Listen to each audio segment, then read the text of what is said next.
Professor Jung, how many years have you lived in this lovely house by the lake at Zurich? It's just about 50 years. Do you live here now just with your secretaries and your English housekeeper? Yes. No children or grandchildren with you? Oh, no, they don't live here, but I have plenty of them in the surroundings. Do they come to see you often? Oh, yes. How many grandchildren have you? Oh, 19. And great-grandchildren? I think 8, and I suppose one is on the way. And do you enjoy having them? Well, of course it's nice to feel such a living crowd around oneself. Are they afraid of you, do you think? I don't think so. If you would know my grandchildren, you wouldn't think so. What? They steal my things. Even my hat that belongs to me, they stole the other day. Now, can I take you back to your own childhood? Do you remember the occasion when you first felt consciousness of your own individual self? That was in my 11th year. There I suddenly, on my way to school, I stepped out of a mist. It was just as if I had been in a mist, walking in a mist. And I stepped out of it, and I knew I am what I am. And then I think, but what have I been? And then I found that I had been in a mist. Not knowing to differentiate myself from things. I was just one thing among many things. Now, was that associated with any particular episode in your life, or was it just a normal function of adolescence? Well, that's difficult to say. As far as I can remember, nothing had happened before that would explain this sudden coming to consciousness. You hadn't, for instance, been quarreling with your parents or anything? No. What memories have you of your parents? Were they strict and old-fashioned in the way they brought you up? Oh, well, you know, they belonged to the later parts of the Middle Ages. And my father was a parson in the country, and you can imagine what people were then, you know, in the 70s of the past century. They had the convictions in which people have lived since 1,800 years. How did he try to impress these convictions on you? Did he punish you, for instance? Oh, no, not at all. No, he was very liberal, and he was most tolerant, most understanding. Which did you get on with more intimately, your father or your mother? That's difficult to say. Of course, one is always more intimate with the mother. But when it comes to the personal feeling, I had a better relation to my father, who was predictable, than with my mother, who was, to me, a very problematical something. So, at any rate, fear was not an element in your relation with your father? Not at all. Did you accept him as being infallible in his judgments? Oh no, I knew he was very fallible. How old were you when you knew that? Now, let me see.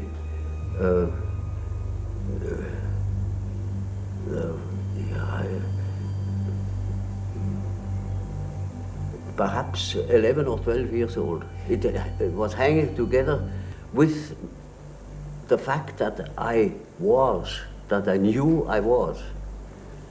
And from then on, I saw that my father is different. Yes. So the moment of self-revelation was closely connected with realizing the fallibility of your parents.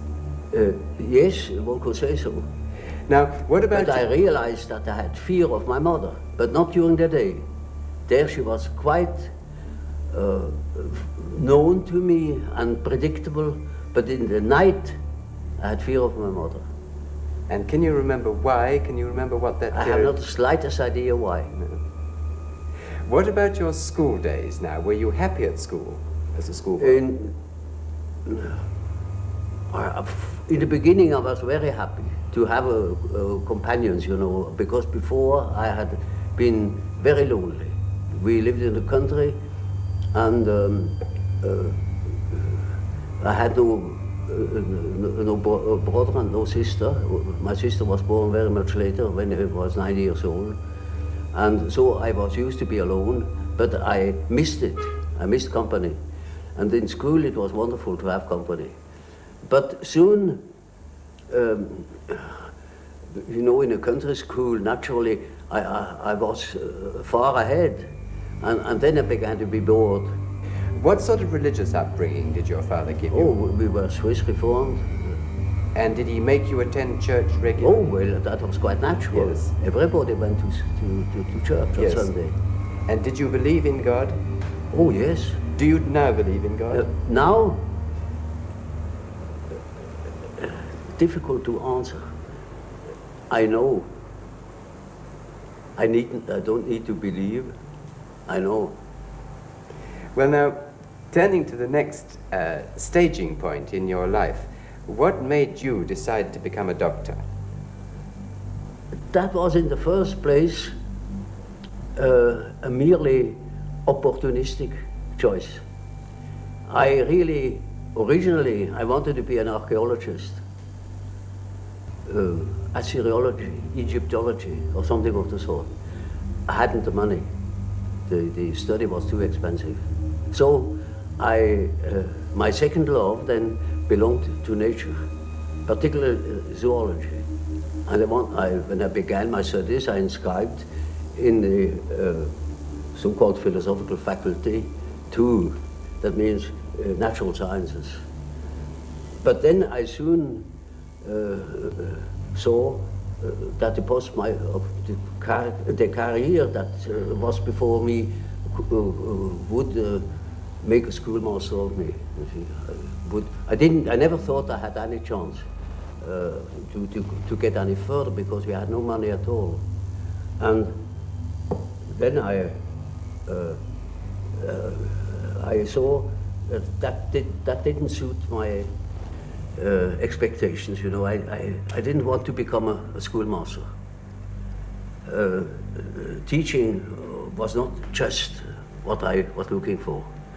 And so I remember that my grandfather has been a doctor, and I knew that when I was studying medicine, I had a chance to study natural science and to become a doctor, and a doctor can develop, you see, he can have a practice, he can choose his scientific interests more or less. At all events, I would have more chance than being a schoolmaster. Also the idea of doing something useful with human beings appealed to me. And did you, when you decided to become a doctor, have difficulty in getting the training at school and in passing the exams? I particularly had a difficulty with certain teachers that didn't believe that I could write a decent thesis. I remember one case where the teacher had the habit to discuss the papers written by the pupils, and he took the best first, and he went through the whole number of the pupils, and I didn't appear, and I was badly troubled over it, and I thought, well, it is impossible that my thesis can be that bad. And when he had finished, he said, there is still one paper left over, and that is the one by Jung. That would be by far the best paper if it hadn't been copied. He has just copied it somewhere, stolen. You are a thief, Jung. And if I knew where you have stolen it, I would fling you out of school. And I got mad, and I said, this is the one thesis where I have worked the most, because the theme was interesting, in contradistinction, you know, to other themes which are not at all interesting to me. And then he said, you are a liar. And if you can prove that you have stolen that thing somewhere, then you get out of school. Now that was a very serious thing to me, because what else then, you see? And I hated that fellow, and that was the only man I could have killed, you know. If I had met him once at a dark corner, I would have shown him something of what I could do. Did you often have violent thoughts about people when you were young? No, not exactly. Only when I got mad. Well, then I beat them up. And did you often get mad? Not so often, but then for good. You were very strong and big, I imagine. Yes, I was pretty strong. And you know, reared in the country with those peasant boys, it was a rough kind of life. And I would have been capable of violence, I know. I was a bit afraid of it. So I rather tried to avoid critical situations because I didn't trust myself. Once I was attacked by about 7 boys, and I got mad. And I took one and just swung him round with his legs, you know, and beat down 4 of them. And then they were satisfied. And were there any consequences from that afterwards? Oh, I should say yes. From then on, I was always suspected that I was at the bottom of every trouble. I was not, but they were afraid, and I was never attacked again. Well, now, when the time came that you qualified as a doctor, what made you decide to specialize in being an alienist? Yeah, that is rather an interesting point. When I had finished my studies practically, and when I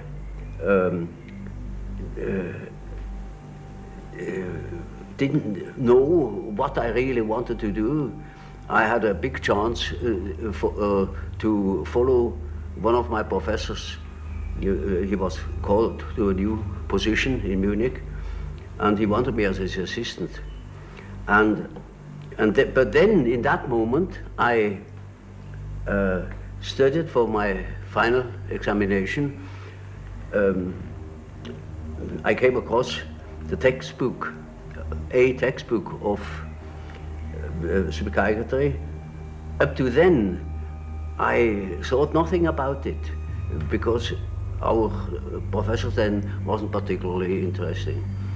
And I only read the introduction to that book, where certain things were said about psychosis as a maladjustment of the personality. That hit the nail on the head. In that moment, I saw I must become an alienist. My heart was thumping wildly in that moment. When I told my professor I wouldn't follow him, I would study psychiatry, he couldn't understand it. Nor my friends, because in those days psychiatry was nothing at all. But I saw one great chance to unite certain contrasting things in myself, namely, beside medicine, beside natural science, I always had studied history of philosophy and such subjects. It was just as if suddenly 2 streams were joining. And how long was it after you took that decision that you first came in contact with Freud? Oh, you know, that was at the end of my studies, and then it took quite a while until I met Freud. You see, I finished my studies in 1900, and I met Freud only very much later. I read, in 1900 I already read his dream interpretation and the Freud studies about hysteria, but that was merely literary, you know. And then in 1907 I became acquainted with him personally. Will you tell me how that happened? Did you go to Vienna? Oh, well, I'd written a book about the psychology of dementia precox, that was called Schizophrenia then. I sent him that book, and thus we became acquainted. I went to Vienna for a fortnight then, and then we had a very long and penetrating conversations, and that settled it. And this long and penetrating conversation was followed by personal friendship. Oh yes, it soon developed into a personal friendship. And what sort of man was Freud? Well, he was a complicated nature, you know. I liked him very much, but I soon discovered that when he had thought something, then it was settled, while I was doubting all along the line. And it was impossible to discuss something really à fond. You know, he had no philosophical education, particularly, you see, I was studying Kant, and I was steeped in it, and that was far from Freud. So from the very beginning, there was a discrepancy. Did you in fact grow apart later, partly because of a difference in temperamental approach to experiment and proof and so on? Well, of course, there is always a temperamental difference. And his approach was naturally different from mine because his personality was different from mine. That led me into my later investigation of psychological types. There are definite attitudes. Some people are doing it in this way and other people are doing it in the other typical way. And there were such differences between myself and Freud too. Do you consider that Freud's standard of proof and experimentation was less high than your own? Well, you see, that is an evaluation I'm not competent of. I am not my own history or my historiographer. With reference to certain results, I think my method has its merits. Tell me, did Freud himself ever analyze you? Yeah, oh yes, I had submitted quite a lot of my dreams to him, and so did he. And he to you, yes? Oh yes, yes. Yes. Do you remember now, at this distance of time, what were the significant features of Freud's dreams that you noted at the time? Well, that is rather indiscreet to ask. You know, there is such a thing as a professional secret. He's been dead these many years. Yes, but these regards last longer than life.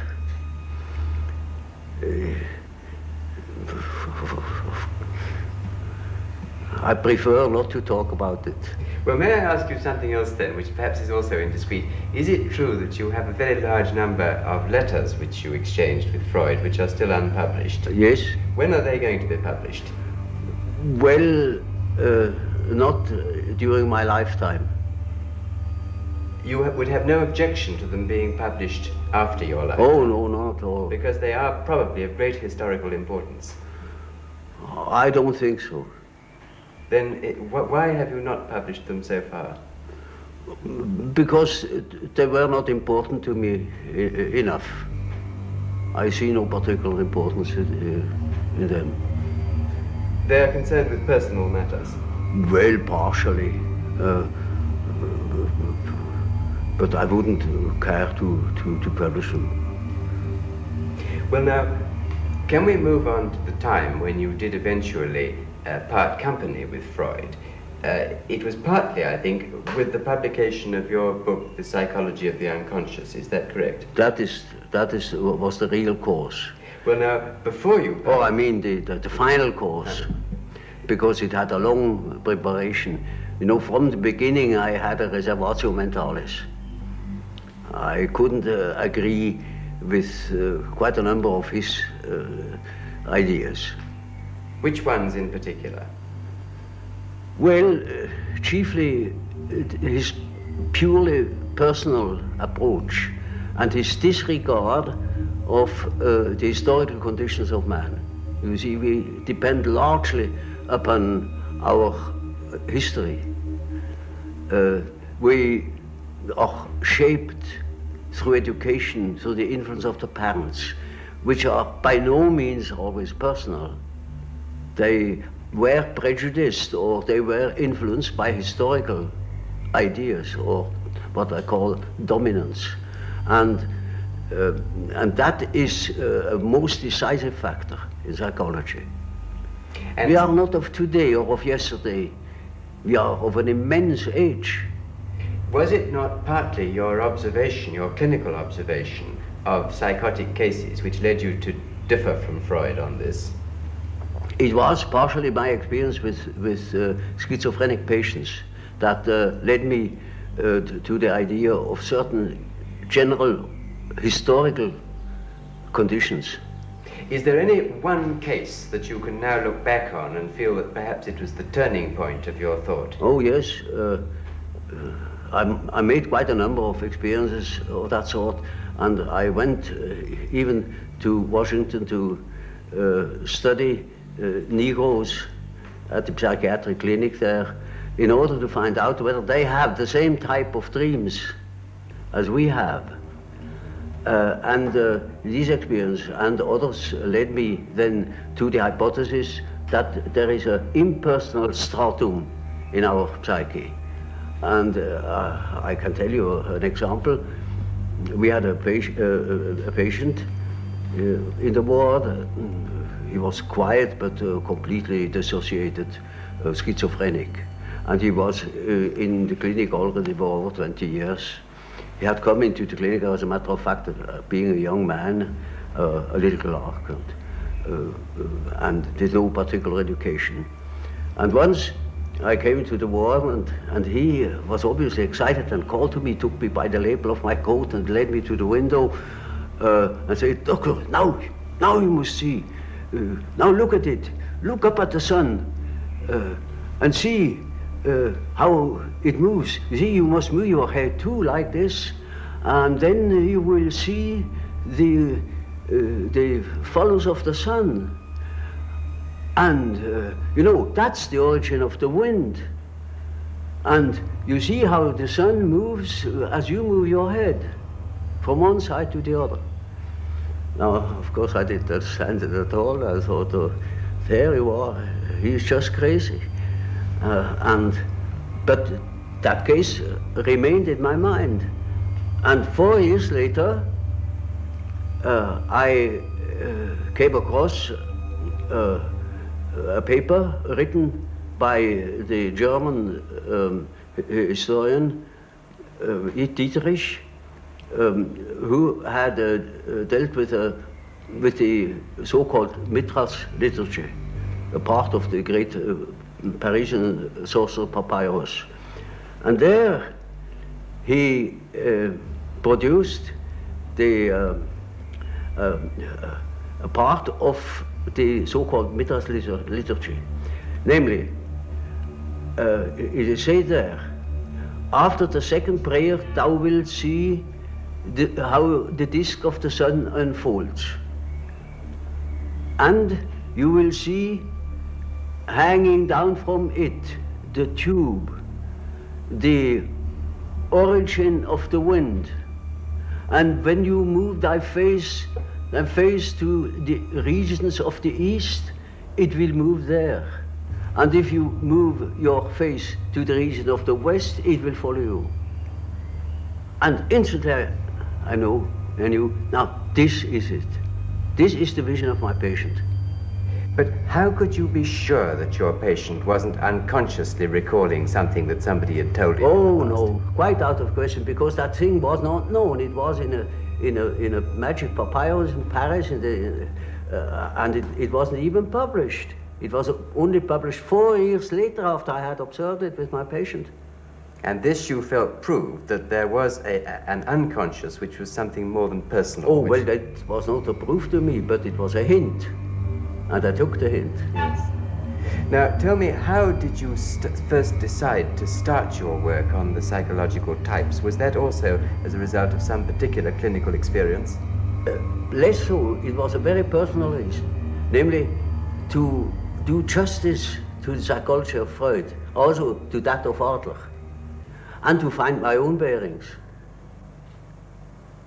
That helped me to understand why Freud developed such a theory, or why Adler developed his theory, his power principle. Have you concluded what psychological type you are yourself? Naturally, I have devoted a great deal of attention to that painful question, you know. And reached a conclusion? Well, you see, the type is nothing static. It changes in the course of life. But I most certainly was characterized by thinking. I always thought, from early childhood on. And I had a great deal of intuition too.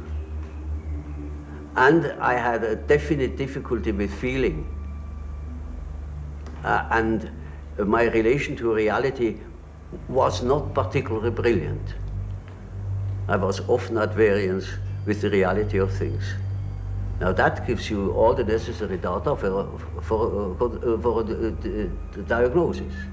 During the 1930s, when you were working a lot with German patients, you did, I believe, forecast that a Second World War was very likely. Well, now, looking at the world today, do you feel that a Third World War is likely? I have no definite indications in that respect. But there are so many indications that one doesn't know what one sees. Is it trees or is it the wood? It's very difficult to say because the dreams of people's dreams contain apprehensions, you know. But it is very difficult to say whether they point to a war, because that idea is uppermost in people's mind. Formerly, you know, it has been much simpler. People didn't think of a war. And therefore, it was rather clear what the dreams meant. Nowadays, no more so. We are so full of apprehensions, fears, that one doesn't know exactly to what it points. But one thing is sure, a great change of our psychological attitude is imminent. That is certain. Why? Because we need more. We need more psychology. We need more understanding of human nature, because the only real danger that exists is man himself. He is the great danger, and we are pitifully unaware of it. We know nothing of man, far too little. His psyche should be studied, because we are the origin of all coming evil. Well, does man, do you think, need to have the concept of sin and evil to live with? Is this part of our nature? Well, obviously. And of a redeemer? That is an inevitable consequence. This is not a concept which will disappear as we become more rational. It's something which Well, I don't believe that man ever will deviate from the original pattern of his being. There will always be such ideas. For instance, if you do not directly believe in a personal redeemer, as it was the case with Hitler, or the hero worship in Russia, then it is an idea. It is a symbolic idea. You have written at one time and another some sentences which have surprised me a little about death. Now, in particular, I remember you said that death is psychologically just as important as birth, and like it, it's an integral part of life. But surely it can't be like birth if it's an end, can it? Yes, if it's an end. And there we are not quite certain about this end. Because, you know, there are these peculiar faculties of the psyche, that it isn't entirely confined to space and time. You can have dreams or visions of the future. You can see round corners and such things. Only ignorance deny these facts. It's quite evident that they do exist and have existed always. Now these facts show that the psyche, in part at least, is not dependent upon these confinements. And then what? When the psyche is not under that obligation to live in time and space alone, and obviously it doesn't, then to that extent the psyche is not submitted to those laws. And that means a practical continuation of life, of a sort of psychical existence beyond time and space. Do you yourself believe that death is probably the end, or do you believe that... Well, I can't say. You see, the word belief is a difficult thing for me. I don't believe. I must have a reason for a certain hypothesis. Either I know a thing, and when I know it, I don't need to believe it. If I don't allow myself, for instance, to believe a thing just for the sake of believing it. I can't believe it. But when there are sufficient reasons for a certain hypothesis, I shall accept these reasons, naturally, and should say, we have to reckon with the possibility of so-and-so, you know. Well, now, you've told us that we should regard death as being a goal, yes, and that to shrink away from it is to evade life and yes, make life purposeless. Yes. What advice would you give to people in their later life to enable them to do this, when most of them must in fact believe that death is the end of everything? Mm-hmm. Well, you see, I have treated many old people, and it's quite interesting to watch what the unconscious is doing with the fact that it is apparently threatened with a complete end. It disregards it. Life behaves as if it were going on. And so I think it is better for old people to live on, to look forward to the next day, as if he had to spend centuries. And then he lives properly. But when he is afraid, when he doesn't look forward, he looks back, he petrifies, he gets stiff and he dies before his time. But when he is living on, looking forward to the great adventure that is ahead, then he lives. And that is about what the unconscious is intending to do. Of course, it's quite obvious that we are all going to die, and this is the sad finale of everything. But nevertheless, there is something in us that doesn't believe it, apparently. But this is merely a fact, a psychological fact. Doesn't mean to me that it proves something. It is simply so. For instance, I may not know why we need salt, but we prefer to eat salt too, because you feel better. And so when you think in a certain way, you may feel considerably better. And I think if you think along the lines of nature, then you think properly. And this leads me to the last question that I want to ask you.